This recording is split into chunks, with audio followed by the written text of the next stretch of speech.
부형들아, 내가 지금 여러분 앞에서 변명하는 말을 들으라. 그들이 그가 히브리 말로 말함을 듣고 더욱 조용한지라. 이에 이르되 나는 유대인으로 길리기아 다소에서 났고 이성에서 자라 가말리엘의 문화에서 우리 조상들의 율법의 엄한 교훈을 받았고 오늘 너희 모든 사람처럼 하나님께 대하여 열심히 있는 자라. 내가 이 돌을 박해하여 사람을 죽이기까지 하고 남녀를 결박하여 옥에 넘겼노니 이에 대제사장과 모든 장로들이 내 증인이라. 또 내가 그들에게서 다메섹 형제들에게 가는 공문을 받아가지고 거기 있는 자들도 결박하여 예루살렘으로 끌어다가 형벌받게 하려고 가더니 가는 중 다메섹에 가까이 갔을 때 오정쯤 되어 호련히 하늘로부터 큰 빛이 나를 둘러 비치매 내가 땅에 엎드러져 들으니 소리 있어 이르되 사울아 사울아 내가 왜 나를 박해하느냐 하시거늘 내가 대답하되 주님 누구시니까 하니 이르시되 나는 내가 박해하는 나사렛 예수라 하시더라. 나와 함께 있는 사람들이 빛은 보면서도 나에게 말씀하시는 이의 소리는 듣지 못하더라. 내가 이르되 주님 무엇을 하리이까? 주께서 이르시되 일어나 다메섹으로 들어가라. 내가 해야 할 모든 것을 거기서 누가 이르리라 하시거늘 나는 그 빛의 광채로 말미암아 볼 수 없게 되었으므로 나와 함께 있는 사람들의 손에 끌려 다메섹에 들어갔노라. 율법에 따라 경건한 사람으로 거기 사는 모든 유대인들에게 칭찬을 듣는 아나니아라는 이가 내게 와 곁에 서서 말하되 형제 사울아 다시 보라 하거늘 즉시 그를 쳐다보았노라. 그가 또 이르되 우리 조상들의 하나님이 너를 택하여 너로 하여금 자기 뜻을 알게 하시며 그 위인을 보게 하시고 그 입에서 나오는 음성을 듣게 하셨으니 내가 그를 위하여 모든 사람 앞에서 내가 보고 들은 것에 증인이 되리라. 이제는 왜 주저하느냐? 일어나 주의 이름을 불러 세례를 받고 너의 죄를 씻으라 하더라. 후에 내가 예루살렘으로 돌아와서 성전에서 기도할 때 황홀전 중에 봄에 주께서 내게 말씀하시되 속히 예루살렘에서 나가라. 그들은 내가 내게 대하여 증언하는 말을 듣지 아니하리라 하시거늘 내가 말하기를 주님 내가 주를 믿는 사람들을 가두고 또 각 회당에서 때리고 내가 곁에 서서 찬성하고 그 죽이는 사람들의 옷을 지킨 줄 그들도 아나이다. 나더러 이르시되 또 나가라. 내가 너를 멀리 이방인에게로 보내리라 하셨느니라. 아멘. 사도행전 시리즈 33번째 주님 누구십니까? 말씀 함께 나눌게. 한번 따라 보시세요. 주님 당신은 누구십니까? 자, 사도 바울이 3차 전도행을 마치고 이제 예루살렘으로 가지요. 이제 체포될 것이다. 결박과 환란이 있을 것이라는 예언을 들었지만 갑니다. 말리는 동역자들도 사랑으로 말린 거고 바울은 사명으로 간 거예요. 그러니까 사랑과 사명 이 두 가지가 하나님의 뜻을 분별하는 가장 중요한 원리입니다. 사랑인가 사명인가 이 두 가지를 가지고 분별하면 거의 하나님의 뜻에 들어맞습니다. 사도 바울이 예루살렘에 도착하자마자 예언받은 그대로 아니나 다를까 유대인들이 정말 화가 나서 엄청나게 흥분해서 달려듭니다. 오늘 22장 읽었는데 앞에 21장에 보면 30절에 보면 온 성이 소동했다. 그리고 31절에 보면 유대인들이 죽이려고 달려들었다. 32절에 군인들이 말려야 될 정도로 달려듭니다. 그리고 앞에 21장 35절에 오면 바울이 층대에 오르는데 유대인들이 막 죽이려고 달려드니까요. 그 장면이 상상이 되시나요? 계단에 막 바울을 죽이겠다고 막 돌을 던지고 달려드는 좀비 영화 같은 그런 장면이 연출된 거예요. 그러니까 어떻게 하냐면 군인들이 사도 바울을 들쳐매서 계단 위로 피신시켜서 올라갑니다. 올라가던 즈음에 오늘 이제 앞에 22장 바로 위에 보면 39절에 보면 바울이 천부장에게 이렇게 부탁을 해요. 제가 얘기를 좀 하고 싶습니다. 저희 유대인들한테 말할 기회를 좀 주시겠습니까? 라고 요청을 해요. 천부장의 40절에 보면 천부장이 허락합니다. 그래서 바울이 층대 위에 이제 계단 높은 데 위에 서서 정말 자기를 죽이려고 정말 성난 황소처럼 달려드는 유대인들이 쫙 있는 그 앞에서 사도 바울이 이야기를 시작합니다. 그것이 오늘 우리가 함께 읽은 본문 내용입니다. 되게 생뚱맞은 것은 바울이 해명을 안 해요.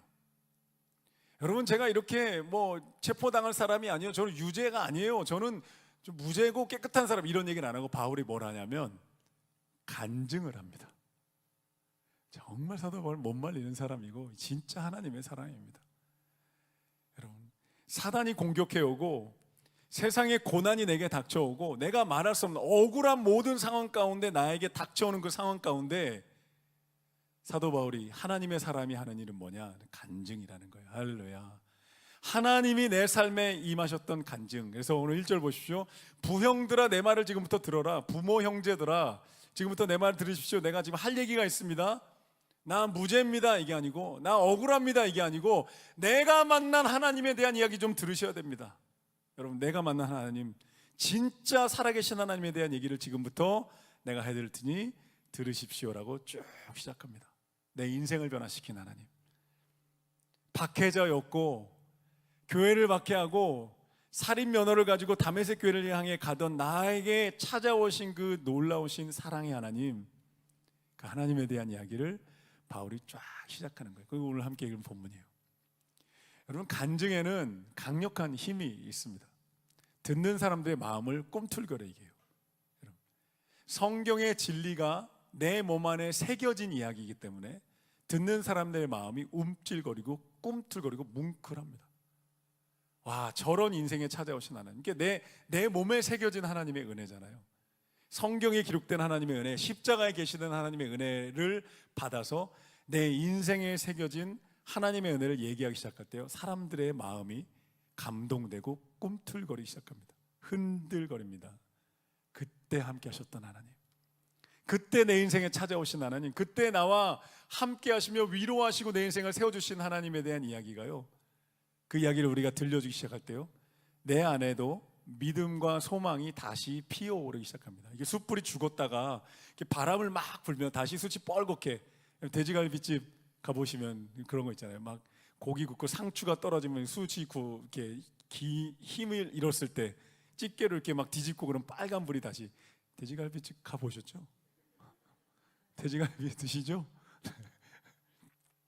그런 것처럼 이 믿음의 간증은요, 듣는 사람과 말하는 사람의 마음에 성령의 바람이 불어와, 할렐루야, 다시 살아오게 하는 소망이, 그래 그 하나님이, 그래 그때 나를 위로하시고 내게 찾아오신 하나님이, 그 복음의 감격이 내게 있었지, 그리고 하나님이 이후로도 함께 하실 거지라는 믿음의 확신이 우리 안에 피어오르게 되는 줄로 믿습니다. 창세기 35장에 보면요, 야곱이 주변 마을의 족속들과 이제 야곱의 아들들이 시비가 붙어 전쟁이 벌어지게 된 거예요. 그러니까 얼마나 족속들이 잔인하고 강력한지 아니까 야곱이 겁을 먹어요. 와, 이러다가 우리 가문이 다 몰살당하겠다. 그러면서 그가 하나님 앞에 딱 나왔는데 하나님 뭐라고 말씀하시냐면, 너가 베델에서 하나님을, 형 에서를 떠나 도망가던 시절에 베델에서 너와 만나주신 하나님께 나와 다시 단을 쌓아라 그래요. 바울이 가족들을 다 모고 이렇게 얘기합니다. 하나님이, 야곱이 가족들에게 이렇게 말합니다. 베델로 올라가자. 내 환난 날에 내게 응답하시며 내 가는 길에 함께 하신 하나님께 내가 제단을 쌓을 것이니 함께 올라가자. 이게 간증이죠. 내 환난 날에 나와 함께 하신 하나님, 할렐루야, 나를 도와주신 하나님이 그 하나님께로 다시 나아가서 제단을 쌓자는 거예요. 여러분, 지나온 시간 동안에 내게 함께 하신 하나님의 은혜를 회상하는 거 굉장히 중요합니다. 회상하는, 내 몸에 새겨진 내 인생의 발자국과 나이테처럼 남은 하나님의 현존, 하나님의 은혜를 되새기는 거예요. 회상을 계속해야 돼요. 그러면 그 하나님의 은혜가 지금 이 시간 나를 딱 붙잡아주면서, 오신실하신 주 오신실하신 주, 내 너를 떠나지도 않으리라, 내 너를 버리지도 않으리라 약속하신 주님, 그 하나님의 은혜가 지금 이 순간에 다시 살아 꽃피고 불타오르게 된다는 거예요. 할렐루야. 여러분, 간증 있는 인생 되시기를 예수님의 이름으로 축복합니다. 인생의 걸음 그냥 평범하게 하나님의 평안한 은혜 가운데 지낼 때가 있지만요, 믿음의 사람들은 지나보면요, 항상 위기와 눈물과 터널과 시련의 골짜기에서 내게 찾아오신 하나님의 은혜의 기록들이 한두 번쯤 다 있는 거예요. 그 시간들을 떠올릴 때 우리 영이 살아나고 믿음이 살아나고 여러분 소망이 살아나게 될 줄로 믿습니다. 사랑하는 청년들, 청년 때 한 번쯤 정말 수련회 가가지고 미친 듯이 밤새 부르짖어 기도하면서 하나님 앞에 완전히 내 영이 열리고 하나님의 인격적인 체험이 내 안에 부어지는 경우 한 번쯤은 해야 돼요. 그게 여러분 평생의 영적 자산이에요. 청년 때 내가 눈물로 밤새 기도하면서 정말 밤 한 번 샌다고 안 죽잖아. 밤새 게임도 많이 하는데, 그렇죠? 이번 여름선언 때 이틀 연속 밤새시기를 하루는 할 수 있어요. 그 정도의 영적 자산이 내 안에 생기면요, 내 평생 사는 동안에 그래 그때 내게 찾아오신 하나님의 은혜와 손길이 지금도 함께 하시라고 고백하는 거예요. 그런 정도의 패기와 결기가 있어야 돼요. 이번 여름선언에 가서 유동규 목사님 하루 정도 밤새 기도하면서 아들 유동규 목사님 주일 수련회 맞춰 목사님 다녔으면 이 정도 되시기를 약속하시겠습니까? 성부와 성자와 성령과 성도들 앞에서 그 정도 청년 때 그 정도 수련회 한 번쯤은 기억에 있어야 되는 거예요. 그래서 다 청년들 와가지고 목사님 다녔어요. 이 정도는 돼야. 유동규 목사님 목에 오히려 트여서 그 맹꽁이 하시는 부분 강사님처럼 할렐루야 이런 분들처럼 아예 트여서 돌아오기를 예수님의 이름으로 축복합니다. 그 은혜의 족적들이 다 있다는 거예요. 바울이 이제 그 얘기를 합니다. 보십시오. 바울이 이제 자신의 간증을 하는데 우리가 아는 그 사도행전 9장의 그 유명한 다메섹 도상의 간증인데요. 9장에서는 직접 체험이고요. 바울이 지금 22장 얘기할 때 그때부터 몇 년 지난지 아세요? 25년 지난 거예요. 나중에 26장에서 또 얘기합니다. 28년 지난 거예요. 근데 기억이 생생하죠. 제가 이 설교 주면서 25년 와 진짜 오래네 하고 제가 딱 생각해보니까 제가 하나님 만난 게 25년이 넘었어요. 안 놀라세요? 여러분 안 놀라세요? 잘 안 놀라세요? 25년 넘었더라고요. 제가 목사 아들로 태어나서 대학 시절에 완전히 하나님 떠나 도망가서 20살 딱 땡치고 대학 들어 도망가가지고 막 방황하고 방탕하고 막 술 마시고 싸우고 막 이런 막 시간들을 지나고 28살 때 하나님께 돌아왔거든요. 와 25년이 넘었더라고요. 그때 오늘리교회에서는 두란노 경배와 찬양 목요 집회 취업이 안 되면서 마음이 바닥을 치고 괜히 혼자 막 방에 들어가 있다가 누구의 추천을 받아서 찬양 예배 한번 가자고 갔어요. 가서 두란노 경배 찬양 예배 딱 30분 전에 들어가면서부터 앉으면 울기 시작해요. 왜 그렇게 눈물이 나나 모르겠어요. 하나님의 은혜는 눈물이 이렇게 나는지 모르겠어요. 그렇게 울었어요. 엄청 콧물 눈물 막 휴지 이렇게 쌓이면서 내내 울다가 오길 한 두세 달을 그렇게 울었어요. 아마도 되게 지금 제가 해석해 보건데 제가 말씀과 신학으로 해석해 보면 고아의 마음이었던 것 같아요. 하나님으로부터 자라왔던 인생 하나님과 끊어지면서 세상을 향해 수없이 달려갔지만 고아인 거예요.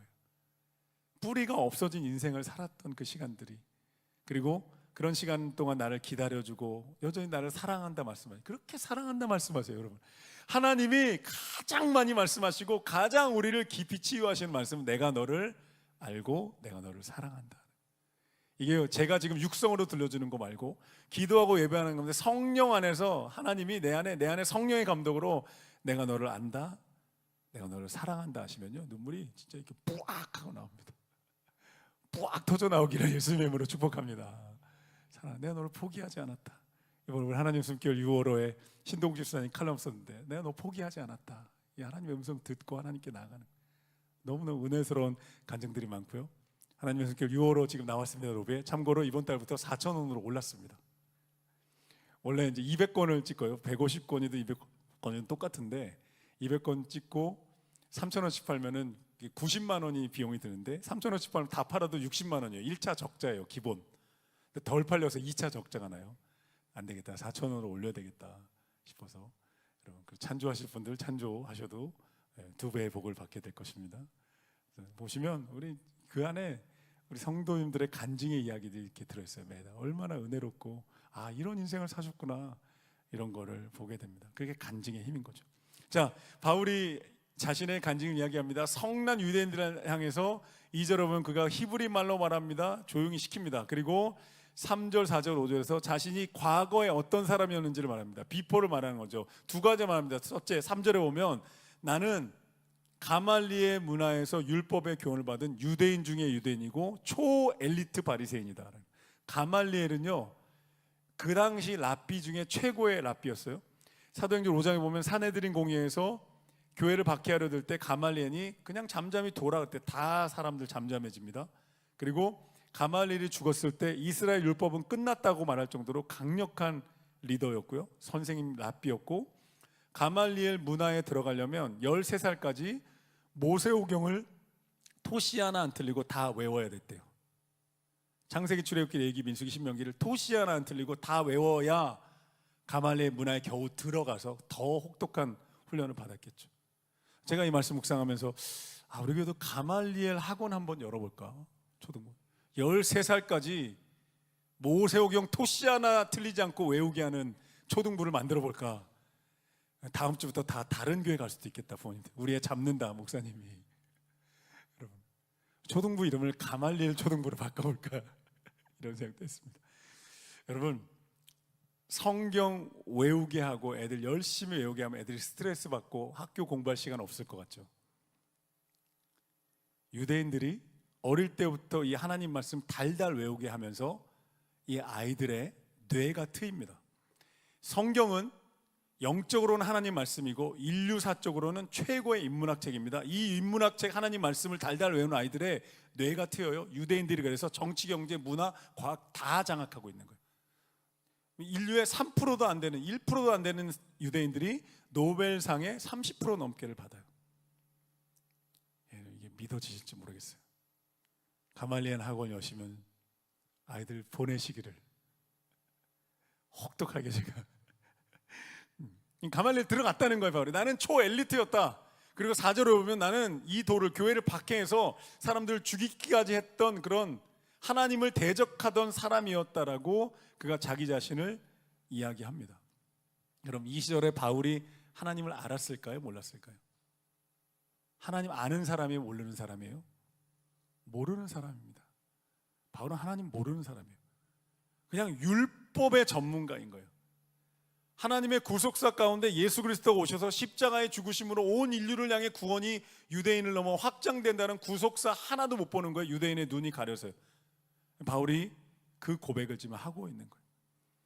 여러분, 자기 의와 자기 박스에 갇히면 하나님이 안 보입니다. 자기 열등감과 자기 연민에 빠져도 하나님이 안 보입니다. 왜요? 내가 주인인 거예요. 자기가 주인 되면 하나님의 말씀과 하나님의 하나님 되심이 안 보입니다. 언제나 하나님이 하나님 되시려면 내가 그분 앞에 무릎 꿇어 경외함으로 나가야 되는 거예요. 당신이 하나님이고 난 땅에 있는 인간일 뿐입니다라는 고백 가운데 나갈 때 하나님이 비로소 보이기 시작합니다. 하나님의 사랑도 압도적인 사랑, 하나님의 공의도 무서운 공의, 하나님의 주권도 영원하고 강력한 주권, 모든 것이 하나님답게 보이기 시작하면 우리는 그곳에서 하나님을 경외하며 하나님을 예배하게 되는 줄로 믿습니다. 바울이 그런 사람이었다고 고백하는 거예요. 나는 초엘리트 유대인 바리새인이었지만 내 안에 갇혀있던 하나님 몰랐다. 그런데 오늘 보십시오. 오늘 6절에 보면 내가 다메섹에 갈 때 큰 빛으로 예수님이 내게 찾아오셨다. 나는 박해자였고 하나님을 대적하던 인생이었는데 하나님이 그런 나를 버리지 않고 나를 찾아오셨다. 보십시오. 굉장히 7절 가운데 제가 어떤 주석에서 읽으면서 보면서 되게 생각도 못했던 해석이라고 생각했던 게 뭐냐면, 예수님이 7절에 보면 사울아 사울아 네가 왜 나를 박해하느냐 이렇게 물어보세요. 예수님이 사울을 향해서 야 이 박해자야 네가 왜 나를 핍박하느냐 이렇게 부르지 않고 사울을 향해서 이름을 부르신 거예요. 사울아 사울아. 여러분, 유대 문화에서 이름 부른다는 건 친밀함과 동행의 의미가 있는 거예요. 사울을 예수님이 그렇게 박해하고 교회를 핍박하던 사울을 버리지 않고 사랑하는 마음으로 다정하게 부르셨다는 거예요. 할렐루야. 이사야 43장 1절에 야곱아 너를 창조하신 여호와가 말씀하시느니라, 이스라엘아 너를 지으신 이가 말씀하시느니라, 너는 두려워하지 말라, 내가 너를 구속하였고 내가 너를 지명하여 불렀나니 너는 내 것이라 말씀하십니다. 박해자야 박해자 이렇게 부르지 않으세요. 요한복음 21장에 보면요, 베드로, 예수님을 3번 부인한 베드로 예수님 만나러 해변에 가세요.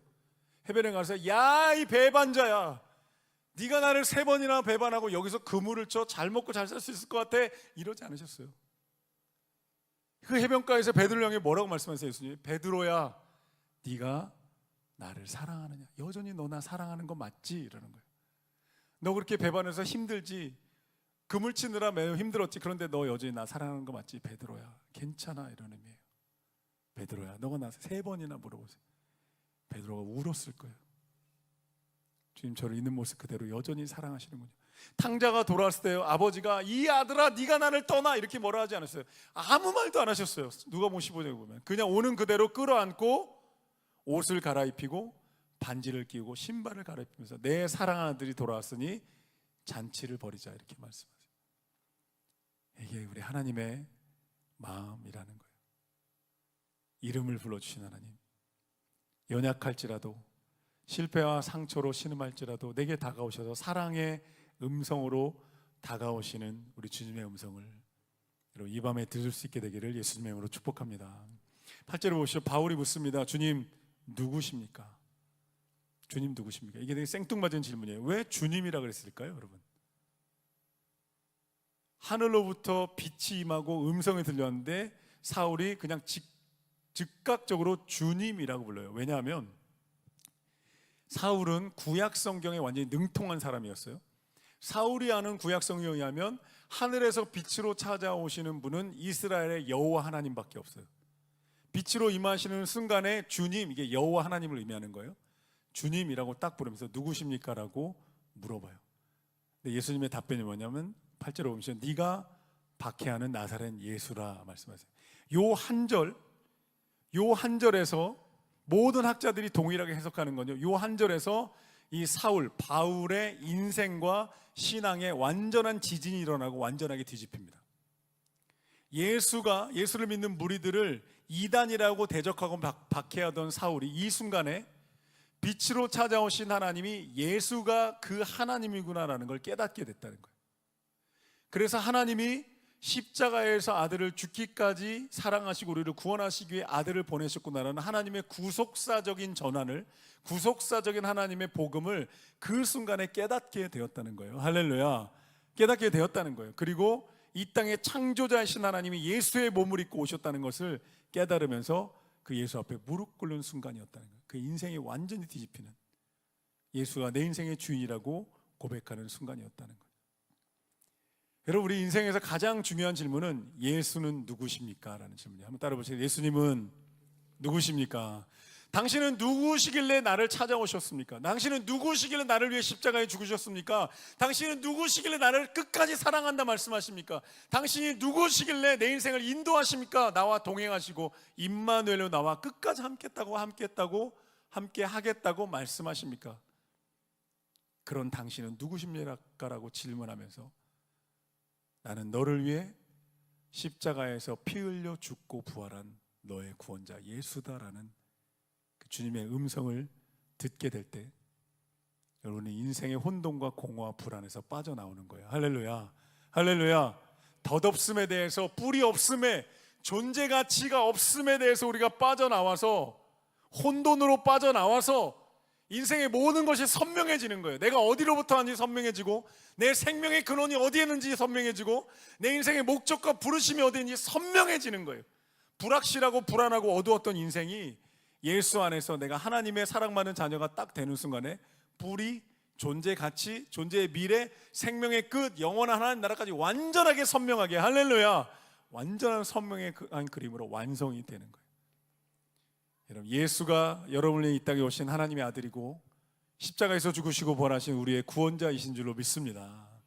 빛으로 임하신 예수님을 만나서 바울은 어떻게 됐을까요? 바울은 눈이 멀어요. 우리가 다 알죠? 눈이 멉니다. 한번 보십시오. 9절에 보면 사람들은 빛은 보았는데 11절에 보십시오. 빛의 광채로 말미암아 볼 수 없게 됩니다. 굉장히 아이러니한 장면입니다. 빛을 봤는데 눈이 멀었어요. 눈이 멀었다는 것은 이 상징적인 메시지는 뭐냐면 지금까지 사도 바울이 살아왔던 모든 인생의 가치, 세상의 거짓말, 모든 마음의 상처들의 눈을 감았고 물리적인 육신의 눈을 감는 순간에 하나님을 향하여 눈을 뜨기 시작했다는 것을 지금 말씀하고 있는 거예요. 아멘? 아멘? 세상에 대해 눈을 시퍼러, 우리 그렇잖아요. 어느 사람 만나보면 그렇잖아요. 세상사, 세상의 모든 욕망, 가르침들, 세상의 모든 가치와 쾌락들에 눈을 시퍼렇게 뜨고 살아가요. 모르는 게 없어. 사람들 만나고 곳곳의 세계의 소식과 모든 것들을 다 알아요. 속속들이 다 알아. 근데 하나님에 대해서 장님해. 하나님에 대해서 일도 몰라, 관심도 찾으려 하지도 않아요. 사람들 그럴 때 있죠. 우리도 그렇었죠. 지금도 우리도 눈을 뜨는 과정이지만 사람들 만나보면 하나님에 대해서 눈을 완전히 감고 있는 거예요. 그런데 하나님이 어떻게 하신 거예요? 세상의 속속들이 알고 있던 거 눈을 완전히 감겨버리신 거예요. 그리고 눈을 여기에 감는 순간에 하나님을 향하여 눈을 조금씩 뜨게 하시는, 할렐루야, 눈을 뜨게 하시는 거예요. 하나님을 아는 지식으로 그 안에 내가 어떤 존재인지에 대해서 하나하나 알아가게 되는, 사랑하는 청년 여러분, 세상의 지식들, 세상의 모든 문화들에 대한 그 속속들이 아는 거 그만 알아도 돼요. 하나님을 아는 지식에 눈을 뜨게 되기를 예수님의 이름으로 축복합니다. 도대체 하나님 누구인가? 왜 어떤 분인가? 성경에서 왜 창조하셨고 나를 왜 사랑하시고 어떤 길로 하나님 내 인생을 어떻게 다루시는가 알아가고 배워가는 청년들과 저 여러분 되기를 예수님의 이름으로 축복합니다. 세상에 대해 눈 감고 하나님에 대해 눈을 뜨는 순간이 온다. 그런 순간이 우리 교회 가운데 그 거듭남의 역사가, 운명이 바뀌는 역사가 있게 되기를 예수님의 이름으로 축복합니다. 5월 31일부터 3부 예배가 시작이 됩니다.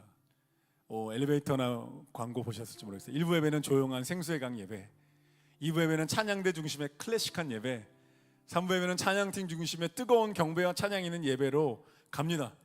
제가 이 말씀을 묵상하면서 하나님께 기도했어요. 하나님, 우리가 1, 2, 3부 예배 드릴 때 이 천장이 열려서 로봇 태권브이가 떠오를 때 천장이 열리잖아요. 그것처럼 천장이 열려서 하나님의 영광의 빛이 임하게 하여 주시옵소서. 하나님, 그래서 우리 예배하는 1, 2, 3부 예배하는 모든 성도들 눈 다 멀어버릴지로다. 영적인 의미입니다. 이상한 걸로, 저주한 걸로 해석하시면 안 돼요. 육신의 의미입니다. 세상에 시퍼렇게 눈 떴던 눈 다 멀게 하여 주십시오. 여러분, 오늘 봄에 그거 이따가 함께 기도하시죠. 하나님, 우리 교회 이 문턱을 넘어 들어오는 모든 이들 세상에 대해 눈 멀게 해주십시오. 그 헛된 것들, 먼지처럼 사라질 것들 하나님 눈 멀게 해주십시오. 그리고 예배 드리는 동안에 하나님에 대해 눈을 뜨게 해주십시오. 신생 아기가 막 가까스로 눈을 뜨잖아요. 세상에 눈을 뜬다고요. 그리고 세상을 알아보기 시작합니다. 하나님, 1부 예배, 3부 어떤 예배든 와서 사단의 거짓말에 대해서 귀가 막히게 하여 주시옵소서. 안개 같은 세상의 가치에 눈이 멀게 하여 주시옵소서. 인생의 아픔과 상처들에 시달리던 마음들이 닫혀버리고 하나님에 대해 문이 열리게 하여 주시옵소서. 옆에 보시는 사람 인사하겠습니다. 이번 기회에 눈 멀어버립시다. 영적인 의미입니다. 이상하게 해석하시면 안 됩니다. 세상 좀 몰라도 괜찮아요. 충분히 많이 알아요. 더 알려고 할 필요 없어요. 제가 아는 분들 보면 그렇게 그것이 알고 싶은 분들이 있어요. 그렇게 60분간 추적하고 싶은 분들이 있어요. 그 세상의 고통스럽고 아픈 사건들 꼭 알고 싶어. 그거 왜 알고 싶어요? 그거 알아서 뭐해? 제 주변에 지인들이 있어요. 제가 그거 알아서 뭐냐? 그거 60분 왜 따라가냐? 하나님에 대해 알아가는 이 바울이요. 눈이 멀어요. 눈이 먼 채로 물어보는 거. 주님, 당신은 누구십니까? 물어보는 거예요. 예수님 말씀하신 거예요. 나는 예수다. 무슨 얘기예요? 내가 너 인생의 주관자다. 내가 내 생명의 공급자다. 내가 역사의 통치자다. 내가 너의 존재에 뿌리고 너를 지었고 너를 끝까지 사랑할, 다 떠나도 끝까지 피 흘리며 너를 쫓아갈, 사랑할, 지옥의 문 앞에서 너를 붙잡고 천국으로 데려갈 너의 유일한 하나님. 다 등 돌리고 떠나도 너 옆에 끝까지 함께 눈물을 흘리고 너와 함께 걸어갈 유일한 너의 친구, 너의 하나님. 내가 너의 하나님 예수 그리스도다. 아멘. 운명이 바뀌고 거듭나는 거예요. 바울. 여러분, 1, 2, 3부 예배로 확장되면서요, 우리 예배 가운데 이런 운명이 바뀌는 역사가 있기를 간절히 소망합니다. 이 인간의 힘으로 안 되잖아요. 사람의 힘으로 되나요? 바울이 사람의 설득으로 넘어갈 사람이에요? 박사기 7개 정도의 수준의 지식이래요. 모세오경을 외우고 들어갔다고요. 13살에요. 들어가서 외운 게 아니라 외우고 들어갔으니 얼마나 더 성경을 통달했겠어요. 사람 말이 들어가요? 씨도 안 먹힌 사람이에요. 근데 어떻게 했어요? 예수님이 빛으로 임하시니까 그가 쌓았던 지식들 다 눈 감아버린 거예요. 아무것도. 그래서 빌립보서 3장 8절에 나중에 바울이 이렇게 고백해요. 내가 살아오며 쌓았던 지식들 배설물 같다는. 아무것도 아니더라. 그리스도 예수를 아는, 그리스도 예수를 아는 지식이 진짜더라. 주님, 우리 교회에 예배드려놓는 모든 이들이 이 예수 그리스도 아는 지식이 얼마나 고귀하고 얼마나 생명인지를 깨닫게 하여 주십시오. 그 세상의 지식들 좀 적당히 그만 좀 알고 하나님 알고 싶은 마음으로 하나님 목마름을 좀 깨워주십시오. 한 명도 우리 교회 예배 오는 이들 지옥 가지 않게 해주십시오. 마당만 밟고 돌아가지 않게 해주십시오. 제가 매일매일 기도합니다. 사람의 힘으로 안 되잖아요. 예수의 영광의 빛이 임했을 때 그의 삶이 변화되는 거예요. 바울이 이제 결론 마무리할게요. 바울이 묻습니다. 10절에 보면 주님 무엇을 하리이까? 예수를 만나 운명이 바뀐 사람. 이제 내가 지금까지 살아왔던 거 이제 끝난 거예요. 스톱된 거예요. 지금까지 내가 걸어왔던 길 이제 그만하라는 거예요. 예수님이. 그러면 이제 뭐 해야 돼요? 주님 이제 뭐 해야 되나요? 물어야 되는 거예요. 주님 뭐 해야 돼요? 이 질문 안에 뭐가 담겨 있는 거예요? 주님 제 인생을 향한 당신의 계획은 무엇인가요? 주님 제가 평생 목숨 걸고 달려갈 사명은 무엇인가요? 저에게 주신 비전은 무엇인가요? 내 인생을 향한 하나님의 꿈은 무엇인가요? 묻기 시작하는 거예요. 그리고 그것을 바울은 날마다 찾아가면서 한 걸음씩 한 걸음씩 걸어갑니다.